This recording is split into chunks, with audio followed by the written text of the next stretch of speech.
Good morning, everyone. My name is Mighty Stream. I'm going to do your December the 19th spiritual principle a day in a meditation.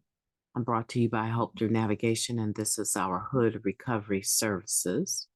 You can reach me at recoveryofhope21@gmail.com. The title of this meditation today is Living with Our Conscience.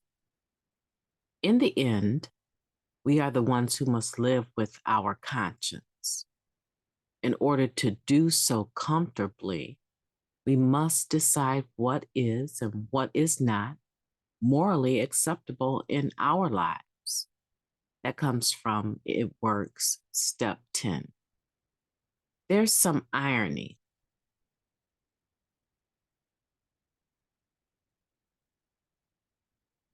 I'm going to increase the size for you guys. Sorry about that.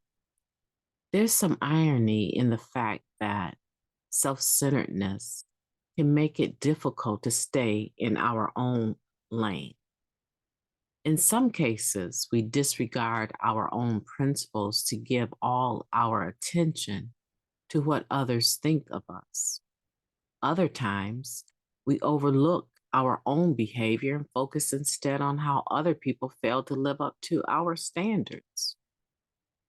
Daily inventories help us focus on our own actions and motivations. We often find more clarity about our values, and as a result, the voice of our conscience becomes stronger and clearer. Whether or not we consider our own morals in making decisions, our actions place our principles out in the open for all to see. Many of us come to NA with some baggage around the word moral. Much of what we know about morals and morality comes from family, society, or religion, and may not ring true for us. Maybe we misunderstood what we were taught, or it was communicated poorly. Maybe our values truly differ. In any case, getting to know ourselves better through steps 4 and 5 helps many of us to realign our own moral compass. We continue that work through a regular inventory in step 10. We learn to tap into our inner wisdom and allow our conscience to guide our actions. Where once our differing moral values may have led us to be defiant or judgmental, recovery allows us the courage and confidence to live according to the values that ring true for us. We might not always know the right thing to do, but as one member shared, when I honestly check in with myself, I can at least figure out what the wrong thing is so I can not do that. Along with the guidance of our sponsor and our higher power, regular inventory helps us continually improve on our ability to live by our conscience. Daily inventory can be a form of conscious contact with my own conscience. I will work to maintain that connection today. Let's take a moment of silence, followed by the wee version of the Serenity Prayer. Moment of silence, please.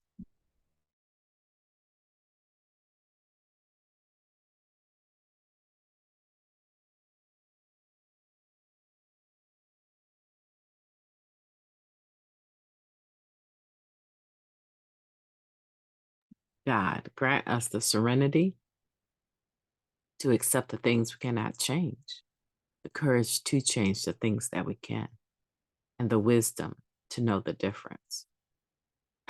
It'd be so nice for me to take a moment of silence without having a coughing attack. Oh my goodness.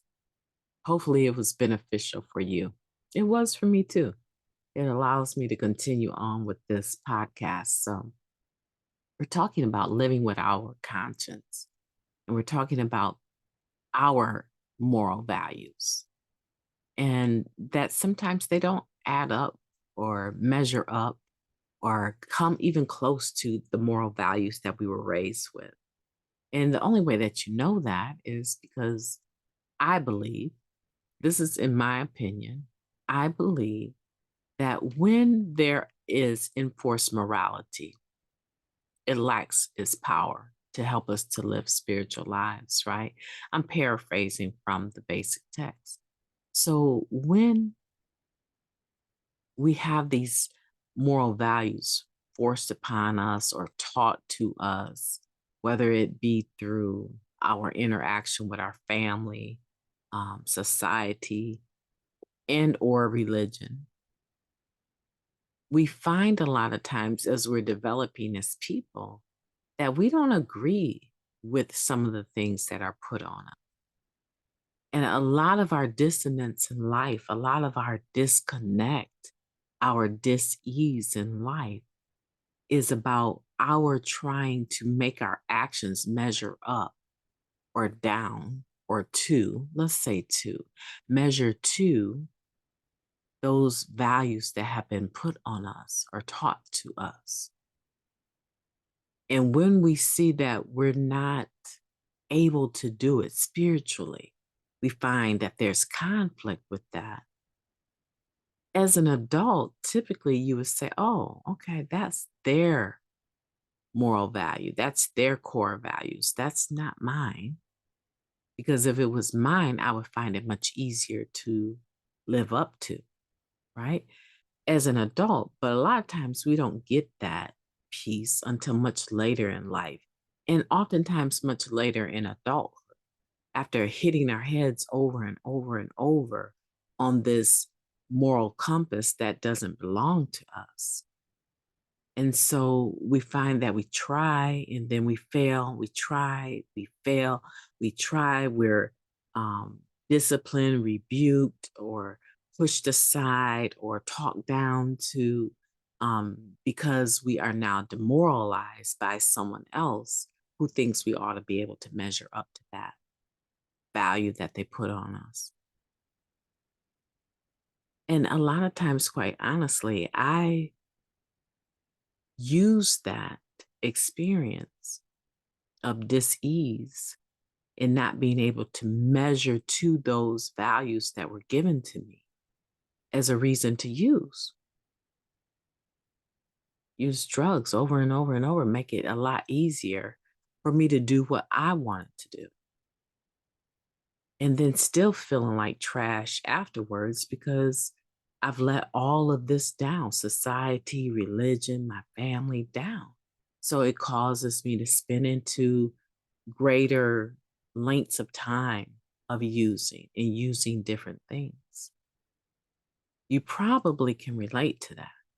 That's why when we come into Narcotics Anonymous, if we get into the step work, as it says here, step 4 and 5 will help us to realign our moral compass and make it match more who we personally are. And there's a lot of freedom in that.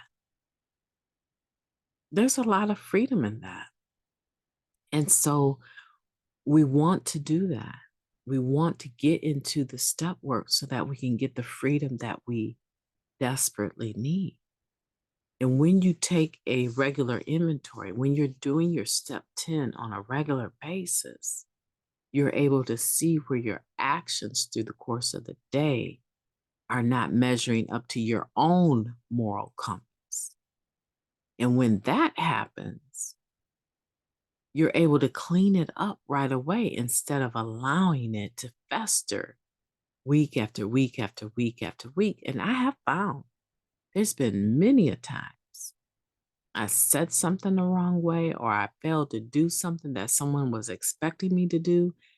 I never in my wildest imagination even thought I was going to even do that. But I find out they had this expectation and I have to make it known. Look, we've never even talked about that. How are you expecting me to do something that you have not communicated with me that you expect me to do? Don't think that I can read your mind, and don't think that I'm just going to do it because it seems like to you that's what should be done. Because what's going on in my life doesn't automatically add up to what's going on in your life. Unrealistic expectations of ourselves and others seem to be a huge stumbling block, and it is, right? Relationships. So these unrealistic expectations, but I still find myself hurting because the communication piece is not what it should be. Because if it was there, these incidents of my failing to meet someone's expectations I know nothing about, at least I would be able to communicate, even if I had a desire to do that. I would be able to communicate it. And so I grieve that, right? I grieve that. And so sometimes I'll double back with a person and just check in. Oh, you've been acting kind of funny since such and such happened. I'm not sure if you know that I did actually call you, or that I actually did, come by. I never heard back from you. Right. And so it gives me an opportunity to clean up the wreckage of that day. You want to grab a hold of this.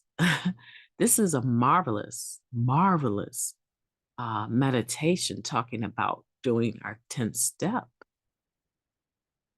Yeah, it's beautiful. And I would encourage you to go through this again as I scroll through this. Go back through it. Because a lot of times when we don't understand others, right? And we have this differing of moral values, we tend to be defined or judgmental, and we don't have to be either. We don't have to be either. We can just be, and we can let them just be, right? We don't have to stand up for non existent virtues, but we can live with our conscience, and we can allow others to live with theirs. My name is Mighty Stream. I've enjoyed talking to you today. I hope that you will have a beautiful day on purpose. I intend to. I definitely intend to, and I will be talking to you soon.